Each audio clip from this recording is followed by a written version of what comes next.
indiscutiblemente los interlocutores deben generar interpretaciones acertadas, interpretaciones correctas. O sea, yo debo poder expresar lo que realmente deseo y debo además asegurarme que mi interlocutor está entendiendo lo que yo deseo expresar.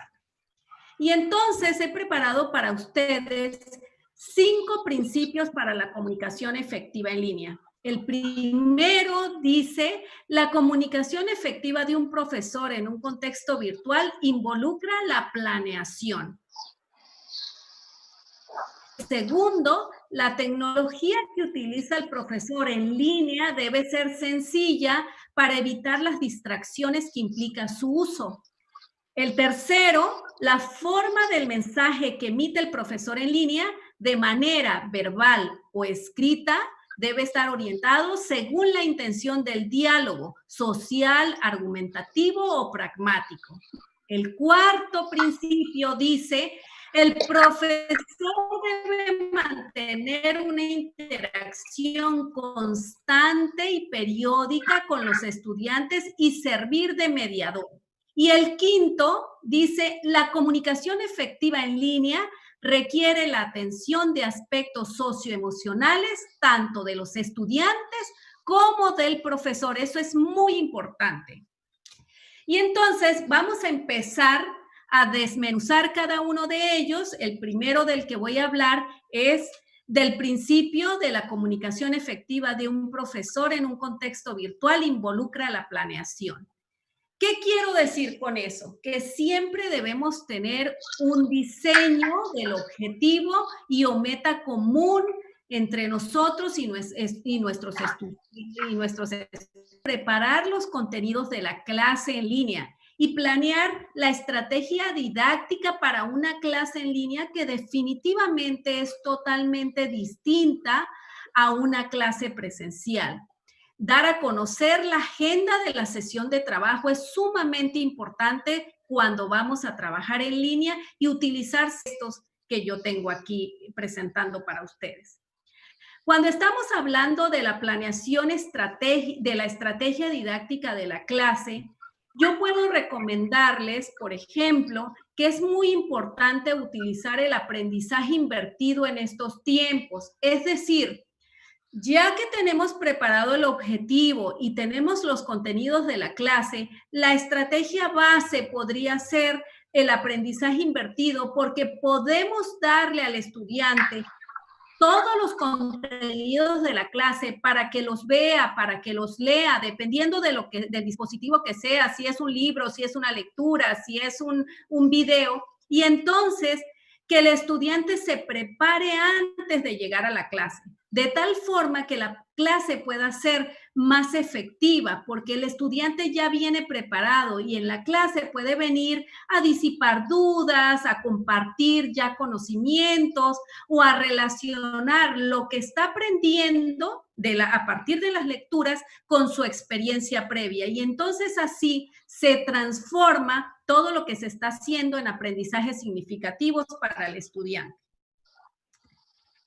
Ahora vamos a hablar del principio número 2. La tecnología que utiliza el profesor en línea debe ser sencilla para evitar las distracciones que implica su uso. Debemos utilizar herramientas tecnológicas preferiblemente abiertas, accesibles y sin costo. Hay muchísimas, incluso hay muchas herramientas como la que acabamos de usar ahorita en el Mentimeter, que son de acceso gratuito hasta cierto nivel, nos dan algunos beneficios por el acceso gratuito. Entonces, si nosotros combinamos el uso de las herramientas tecnológicas, preferiblemente abiertas, pues nos evitamos costos que no hay necesidad de pagar, ¿verdad? Y que nos hacen la clase más amena. Y debemos usar varios canales de comunicación. Es bien importante en estos tiempos de confinamiento que estemos constantemente comunicados por el canal que sea, por el WhatsApp, por el chat, que estemos comunicados por las redes sociales. Es decir, estos momentos nos hacen irnos más hacia el uso de la tecnología, aun cuando haya temas específicos que no nos gusten. Hay muchos profesores, por ejemplo, a quienes no les gusta compartir con los estudiantes sus sesiones en Facebook. Pues ustedes pueden tener entonces una sesión profesional o hacer grupos específicos en Facebook sin necesidad de tener a los estudiantes viendo el muro donde ustedes comparten chistes del estudiante. El diálogo también puede ser argumentativo, es decir, cuando deseamos que nuestros estudiantes defiendan una postura, que les damos lecturas a partir de la cual ellos tendrán que hacer un diálogo, ¿verdad? Donde sea una suposición y que es la que defiendan durante la clase. O un diálogo pragmático, que es algo más sencillo, donde el estudiante está aprendiendo, está leyendo, pero está compartiendo información que puede ser o no la correcta, comparte dudas, etc. Entonces, es un diálogo que a la final es bastante ligero. Este principio incluye pensar antes de hablar, emitir mensajes claros, utilizar un lenguaje común hacia nuestros estudiantes, hablarles sin rodeos, cuidar el tono de voz adaptándolo al contexto y al tema del que se habla. Eso es súper importante. Y es más importante aún evitar hablar en exceso. Es decir, debemos evitar que el profesor se quede colgado en esta idea de que el profesor es quien más sabe, entre comillas, en la clase y que él sea quien secuestre la comunicación. La intención aquí es que el profesor le ceda la voz a los demás integrantes de la plática o de la comunicación. Y entonces entramos al cuarto principio que dice que el profesor debe mantener una interacción constante y periódica con los estudiantes y servir de mediador. Esto incluye interactuar con nuestros estudiantes, por supuesto, ceder la voz por turnos, es decir, hacer que nuestros estudiantes nos digan sus sugerencias, sus dudas, sus quejas, sin secuestrar el diálogo. Debemos evitar que el diálogo lo secuestre tanto alguno de los estudiantes como el profesor mismo. Para ello es importante establecer protocolos de participación y ese protocolo de participación lo debe realizar el profesor, o si es un distractor muy importante para el profesor, puede ir asignando a una persona que lleve el protocolo de participación y puede irse rotando en las diferentes sesiones de las diferentes clases. Por supuesto, escuchar activamente cuando estamos en una clase en línea es muy importante, estar en lo que estamos, es decir, que sean nuestros estudiantes en ese momento el centro de nosotros, ¿sí? Y con eso evitamos que los estudiantes se aburran, porque los estudiantes se están dando cuenta que el profesor está efectivamente poniendo atención y retroalimentando todo lo que se dice en la clase. Y es importantísimo tomar notas durante las sesiones para agilizar la participación. Mi recomendación es que lo hagan preferiblemente en medios digitales. ¿Por qué en medios digitales? Porque cuando estás tomando notas en medios digitales, puedes compartir las notas en tiempo real por los distintos medios, ya sea por el WhatsApp, ya sea por el chat, por donde sea. Es decir, ustedes en tiempo real pueden estar interactuando de manera verbal y de manera escrita en el mismo momento. Es todo un reto esto, es todo un reto. Me queda claro que hay muchas personas que dicen, a ver, yo hablo o escribo, pero los dos al mismo tiempo no los puedo hacer. Es parte de los desafíos que tenemos como profesores de poder ser esto que muchas personas defienden hoy en día del multitasking. Y entonces aquí entramos con el quinto principio que dice, la comunicación efectiva en línea requiere la atención de aspectos socioemocionales, tanto de los estudiantes como del profesor. Y aquí incluye ser empáticos con nuestros estudiantes y con nosotros mismos. Estamos en una época de sobreexigencia. Tenemos a los padres exigiéndonos que demos unas excelentes clases en línea. Nosotros y nuestros gobiernos les están exigiendo a los padres que sean unos excelentes catedráticos para nuestros estudiantes. Y tenemos a los estudiantes que también están confinados con nosotros, sobreexigidos. Tienes que estudiar y tienes que cumplir con todas las tareas, etcétera. Entonces, seamos más empáticos. Estamos viviendo tiempos verdaderamente desafiantes, donde los estudiantes y la humanidad entera tenemos la posibilidad de aprender cosas distintas. La misma vida nos está diciendo, ¿sabes qué? Es momento de cambiar y es momento de reaprender. Vamos a reaprender cosas distintas. No siempre la calificación es lo más importante. Debemos evitar estereotipos. Tengan mucho cuidado con la raza, con el credo, con temas políticos, etcétera. O sea, no etiquetemos a las personas. Muchísimo cuidado con la identidad de las personas. Usar la inteligencia emocional. ¿Por qué usar la inteligencia emocional? Porque nosotros como profesores nos damos cuenta cuando nuestros estudiantes nos apagan la cámara. Ya tú sabes que si te apagaron la cámara fue porque se pararon. Y entonces si se pararon, tú no sabes si se pararon a estirarse un poquito o si se pararon porque ya se fueron al baño o se pararon y le colocaron silencio al micrófono porque ya los llamaron por teléfono. No sabemos qué es lo que está pasando. Y entonces nosotros como profesores de repente nos tensamos, ¿no? Bueno, pues hay que tener muchísima inteligencia emocional en estos días para gestionar a nuestros estudiantes y para gestionarnos nosotros mismos. Es muy importante respetar la diversidad de ideas, así como nuestro salón de clase, indudablemente en las clases en línea hay diversidad de pensamiento y es muy importante ser tolerante con la persona que tenemos enfrente.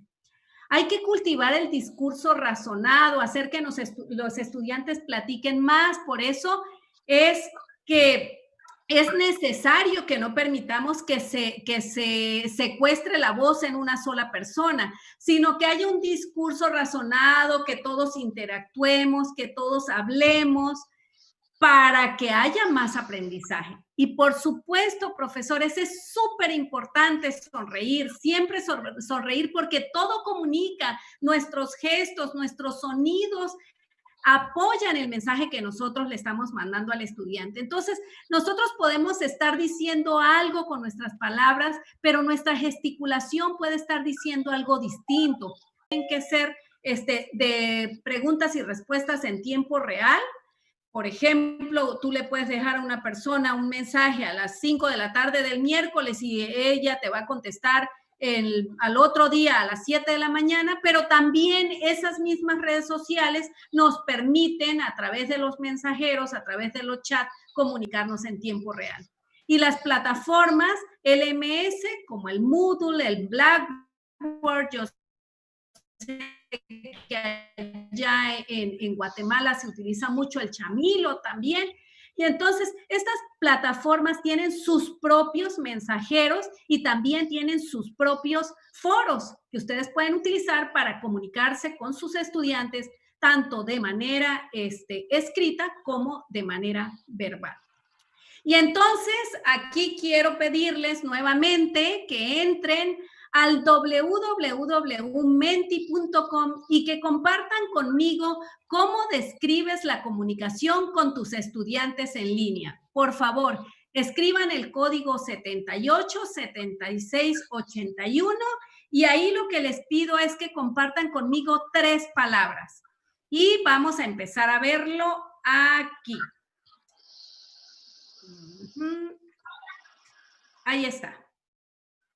Listo el Menti. ¿Cómo describes la comunicación con tus estudiantes en línea?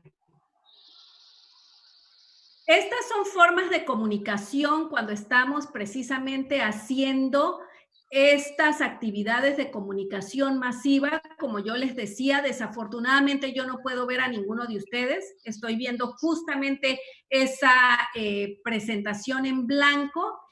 Y entonces es una forma de conocer qué están pensando. Miren qué maravilloso. La comunicación de ustedes coherente, espontánea, descubrimiento, precisa, curiosidad, contextualizada, muy buena, agradable. ¡Wow! ¡Cuántas participaciones! Muchísimas, muchísimas gracias. ¡Qué maravilloso! ¡Qué maravilloso! Por favor, si alguien puede tomar captura de pantalla en este momento para yo no cambiar la pantalla y si después me la comparten, me encantaría. Se los voy a agradecer muchísimo. Miren cuántas palabras positivas estamos generando en este momento en tiempos tan retadores. Comunicación fluida, espontánea, agradable, empática, participativa, interactiva, abierta, alegre, motivadora, sencilla, intuitiva, cordial, muy buena, dinámica, adecuada, flexible, compleja, confusa, escribe alguien por ahí.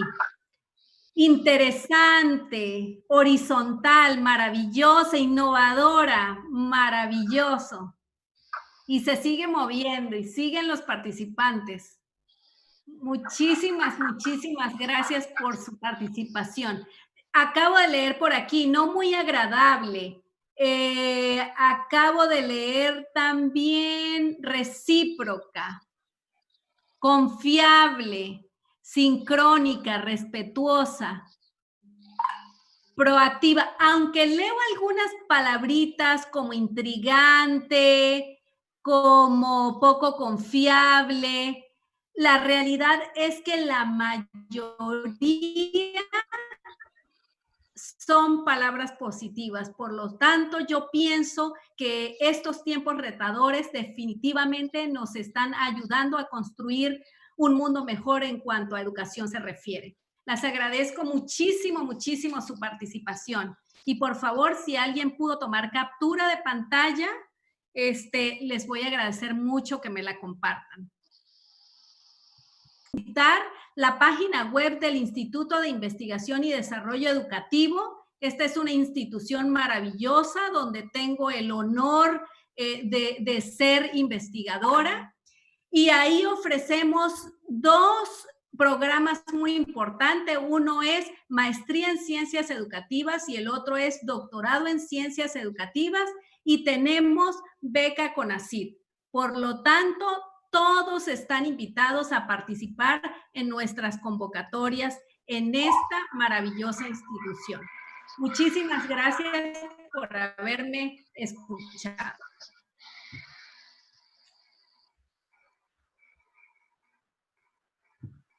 Y voy a dejar de compartir pantalla. Ok, listo. Gracias. Gracias, doctora. Buenas noches, estimados participantes. Para la comunidad educativa GT es un gusto compartir pantalla con ustedes y presentar un tema que hoy en día presenta grandes retos, tal como ya lo dijo la doctora, como lo es la comunicación efectiva. Y aquí, tal como usted lo dice, doctora, y lo figura, ¿verdad? Aparecen muchos actores que están siendo afectados de una u otra forma. Por eso es tan importante resaltar lo valioso de la comunicación efectiva, que usted dice lo que yo digo, ¿verdad? Ojalá que se comprenda, porque muchas veces lo que nosotros creemos decir claramente, tal vez solo nosotros lo comprendemos, ¿verdad? O sea, el mensaje no es transmitido. En ese sentido, pues, nosotros estamos tratando de generar acá la participación de todos los integrantes el día de hoy. Entonces, quisiéramos compartirle a usted algunas inquietudes de los participantes que en su mayoría vemos que son docentes de diferentes centros y niveles educativos. Una pregunta que nos llega por acá es, ¿cómo puede explicar usted el aprendizaje invertido para que ellos puedan aplicarlo, pero paso a paso? Usted nos dirá, doctora. Pero paso a paso, el cómo, dinos cómo. Ok, perfecto. Vamos a empezar. Les voy a poner un ejemplo. Imaginemos que, les voy a poner un ejemplo real de una asignatura que efectivamente doy en la UABC. Yo doy en la UABC una asignatura que se llama Desarrollo de Habilidades para la Documentación Digital. ¿En qué consiste esa materia? Consiste en formar a los estudiantes y ayudarlos a desarrollar habilidades tecnológicas para investigar, así en líneas generales. Entonces, en esa asignatura hay muchísimo texto que leer. Increíblemente, el programa está diseñado más teórico que práctico, aunque para mí debería ser más práctico que teórico. Sin embargo, quienes hicieron el diseño curricular tendrían sus razones en el momento que lo formularon. ¿Qué hago yo con esa asignatura? Con esa asignatura lo que hago es compartir con los estudiantes una serie de materiales que tienen que ver con los distintos conceptos que abordamos en la materia. Y entonces, después de que comparto con los estudiantes tanto lecturas como videos, les pido a los estudiantes que vengan a la clase con 4 dudas y 4 aportaciones. Las deben traer escritas a mano en un papel, a mano en un papel. 4 dudas, una línea y 4 aportaciones. Entonces, con esas 4 aportaciones, los estudiantes me dicen, ¿sabes qué? Estoy asistente en la clase. Esta es mi asistencia. O sea, sí revisé los contenidos que me mandaste a revisar. Y además de eso, les digo, tienen que tener por lo menos 3 fuentes de consulta adicionales, de tal forma que no se queden solamente con los materiales que yo les comparto para esa clase específica, ¿ok? Cuando ellos llegan a la clase, entonces en la clase tienen la posibilidad de venir ya a decir sus dudas. ¿Dónde están sus dudas? Ya las traen preparadas, ya las traen sus 4 dudas anotaditas. Y entre ellos pueden empezar a interactuar y a preguntarse cuando los pongo a trabajar en equipo o hacemos trabajos en equipo grupales con todo el salón. ¿Cómo lo hago en línea? Ah, bueno, pero me estás explicando la clase en línea. Sí, claro, pero es que a mí, igual que ustedes, la pandemia me agarró de un día para otro. La pandemia no me avisó. Entonces, ¿cómo lo hago en línea? Lo hago exactamente igual. Todos los materiales se los comparto a los estudiantes, sea cuando tenemos la clase presencial o sea cuando tenemos la clase en línea. Todos mis materiales se los comparto a través del Google Drive, que es una aplicación gratuita a la que nosotros todos tenemos acceso. Y entonces ellos ahí consultan, yo les comparto algunos ligas de videos míos que tengo en el YouTube, y entonces ellos llegan a la clase en línea preparados. ¿Y en línea qué hago? Utilizo herramientas como estas del Mentimeter que acabo de compartir con ustedes para hacerle preguntas a los estudiantes. Y si no, lo que hago es que abro el micrófono para todos y voy moderando la clase. Y entonces uno levanta la mano, tiene una duda, la expresa, y dentro de sus mismos compañeros yo permito que hagan la propuesta de una respuesta, que le respondan a su compañero, y lo que yo hago es intervenir cuando veo que hay cositas en las que tengo que retroalimentar o que tengo que hacer algunas aclaraciones de situaciones muy específicas. Así es como trabajo el aprendizaje invertido en línea. No lo trabajo solo, no lo trabajo solito. Lo que hago es utilizar más estrategias didácticas combinándolas, pero en realidad el secreto está en que los estudiantes vengan preparados para que la clase sea más óptima. Porque cuando el estudiante llega sin saber de qué va la clase y sin saber de qué se va a hablar en la clase, entonces el profesor empieza a ser el único que tiene el diálogo. Y esa en línea no es la idea. La idea es tener a nuestros estudiantes cautivos. Y la manera de tenerlos cautivos es precisamente haciéndolos participar. En el aprendizaje invertido también hay que tener mucho cuidado con la cantidad de estudiantes que tenemos en la clase. Es muy distinto tener una clase de 10 estudiantes a tener una clase de 50 participantes en línea. Y entonces, cuando tenemos 50 participantes en línea, hay que estar utilizando herramientas tecnológicas que permitan que el estudiante esté moviéndose. ¿Qué quiere decir eso? Que el uso del celular se vuelve clave cuando estamos en línea, para poder utilizar herramientas que al estudiante lo tengan aquí, pero cuando tienes el celular en la mano es porque estás interactuando de alguna manera con el profesor.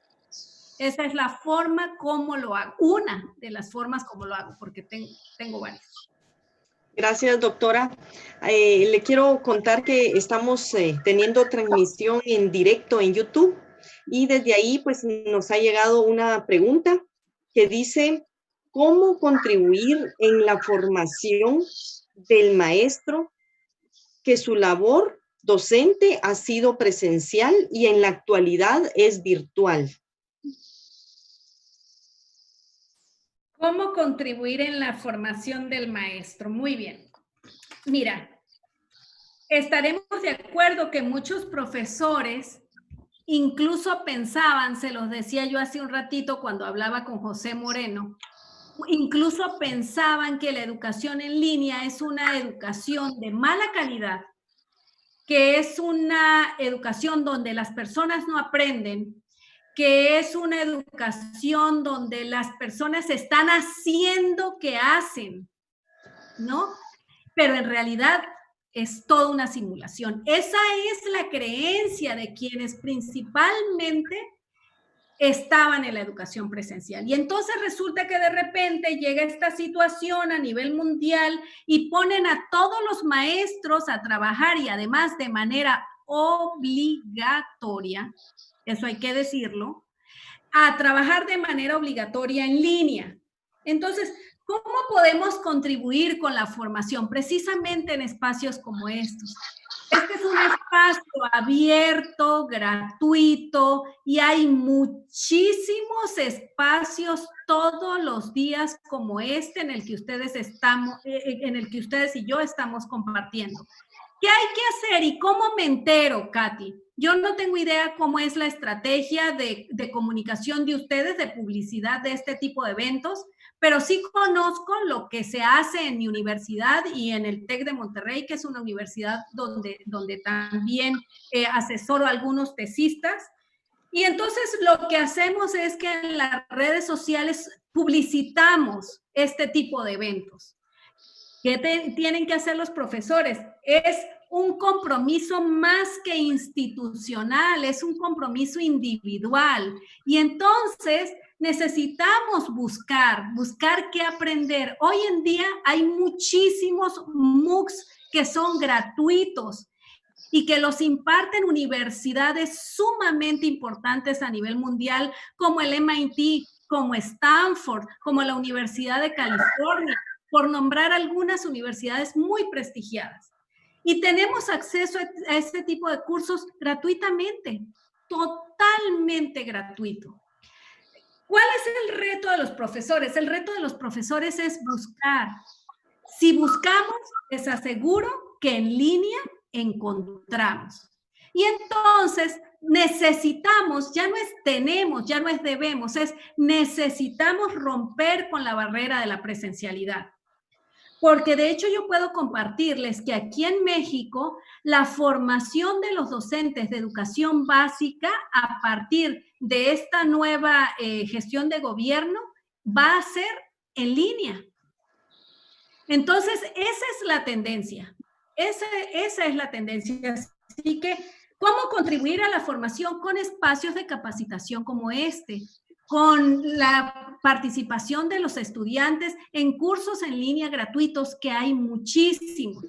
Con las redes de colaboración. Es bien importante eso, establecer redes de colaboración. Muchísimos de nosotros estamos conectados. Por aquí debe estar una profesora que se llama Olga María. Hace poquitito, hace más o menos una semana, me invitó a participar en una red internacional, y es precisamente una red donde los profesores comparten conocimientos y donde compartimos además los resultados de nuestras investigaciones. Eso también es muy importante. Bueno, ¿qué más? Suscribirse. Muchas bases de datos científicas, muchos observatorios. Les puedo compartir, por ejemplo, trabajé varios años en el Observatorio de Innovación Educativa de Monterrey. Todos los productos de ellos son gratuitos. Entonces hay que meterse en esas redes y suscribirse. Y nos llegan noticias de cómo lo hacen, qué se hace, qué es lo más innovador. Y no crean ustedes que estoy hablando solamente de cuestiones donde tengo que pagar o donde tengo que invertir por una suscripción anual. No. Todo accesible y en abierto para esta compuesta. No es cierto. O sea, el profesor trae atrás un bagaje de conocimiento sumamente importante. Y cuando somos catedráticos, que es algo distinto, es decir, que tenemos una profesión, como en mi caso, yo soy ingeniero en sistemas, es mi perfil inicial. Cuando somos ingenieros y no fuimos formados para dar clase, entonces encima de haber estudiado para nuestra profesión, si queremos dar clase, tenemos el compromiso de formarnos pedagógicamente. ¿Cuál es el problema? Bueno, el problema, ustedes saben que tiene mucho que ver con cuestiones políticas, ¿no? Que de repente hay paros, que de repente no hay clase, que de repente a los demás profesionales les parece que los profesores tenemos demasiadas vacaciones, etcétera. O sea, hay un montón de factores. Pero yo sí creo que la responsabilidad nuestra es precisamente alzar la voz y expresar todo este tipo de retos que tenemos enfrente, todo este tipo de conocimientos que verdaderamente tenemos. O sea, no te vas a parar incluso ni siquiera enfrente de un niño de 3 años si no tienes conocimiento didáctico, porque no puedes controlar al niño. Nada más por eso. Si hoy en día, y ustedes lo saben, los padres no soportan a los niños, no soportan tener que enseñarles si son sus propios hijos, si son 2 o 3, ¿no? Imagínate cómo hace entonces el profesor que sí puede controlar a los niños, que muchas veces son 30 o son 40, ¿no? En un salón de clases. ¿Cómo hacen? ¿Que el profesor es mago? Claro que no. El profesor tiene los conocimientos necesarios. ¿Cómo hacemos? ¿Cómo hacemos para evitar ese tipo de juicios? La humanidad toda estar para eso, para enjuiciar, pero yo sí creo que nosotros mismos debemos creer el valor que tiene nuestra profesión. Y en la medida que nosotros lo creemos y en la medida que nosotros nos preparamos, es que somos más capaces de transmitirlo. O sea, nosotros somos los responsables. Ok, entonces la valoración aquí es un tema significativo. Indudablemente. Doctora, hay una pregunta bastante curiosa que me plantean y dice, ¿cómo manejar el curso de matemática lúdica en línea? Interesante. Mucho. Muy interesante, muy bien. Matemática lúdica en línea, fíjense. Es todo un reto enseñar materias prácticas en línea. Muy retador. ¿Qué hacemos cuando estamos enseñando matemáticas específicamente. Yo recomendaría, dependiendo del nivel, no me dijiste el nivel, pero dependiendo del nivel, yo voy a hablar en este caso de matemáticas impartidas en la universidad, que es el nivel en el que yo me desenvuelvo. Pero tengo muchos colegas que dan las clases de matemáticas en línea, aunque no estemos en situación de confinamiento. ¿Cómo lo hacen? Bueno, lo que hacen es que utilizan estrategias de gamificación y entonces los estudiantes van a consultar en los MOOC las clases de matemáticas, los materiales, los ejercicios, y escuchan los videos que los profesores graban en los MOOC.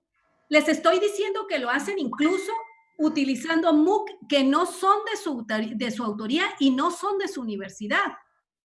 Lo que permite que el estudiante conozca otros estilos de enseñanza. Los estudiantes van y se preparan y entonces ellos vienen a la clase en línea y hacen ejercicios y lo que colocan